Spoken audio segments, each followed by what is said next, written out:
ঢাকার গোয়েন্দা পুলিশের কার্যালয় থেকে একটি মাইক্রোবাসে করে আনা হলো একজন জনপ্রিয় অভিনেত্রীকে।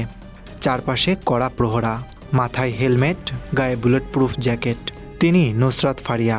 হত্যা প্রচেষ্টা মামলায় আজ তাকে আদালতে হাজির করা হয়। নারী পুলিশের কড়া পাহারায় তিনি ধীরে ধীরে সিঁড়ি বেয়ে ওঠেন। সকাল 11:20। আদালতের কাঠগড়ায় দাঁড়ান নুসরাত। মাথা থেকে খুলে নেওয়া হয় হেলমেট। দেয়ালের দিকে মুখ করে নিঃশব্দে 2 থেকে 3 মিনিট দাঁড়িয়েছিলেন ফারিয়া। কোনো কথা নয়, কোনো প্রতিক্রিয়া নয়। আদালতের কাঠগড়ায় 30 মিনিট দাঁড়িয়েছিলেন, শুধু 2 হাতে রেলিং ধরে। কাঠগড়ায় দাঁড়িয়ে চুপচাপ শুনছিলেন তার বিরুদ্ধে একের পর এক অভিযোগ।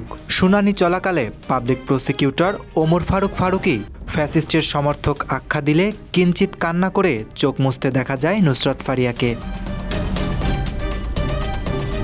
রাষ্ট্রপক্ষ তাকে ফ্যাসিস্ট সহযোগী আখ্যা দেয়, তুলে ধরে অনলাইন জুয়া থেকে শুরু করে রাজনৈতিক ঘনিষ্ঠতার অভিযোগ।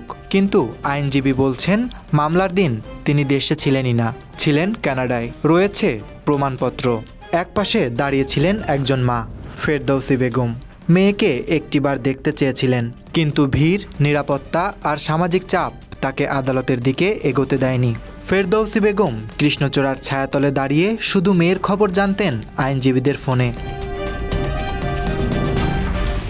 শুনানি শেষে পানি খেতে চেয়েছেন ফারিয়া। তারপর প্রিজন ভ্যানে তোলা হলো তাকে।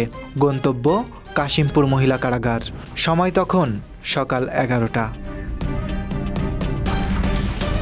Dhaka express news desk.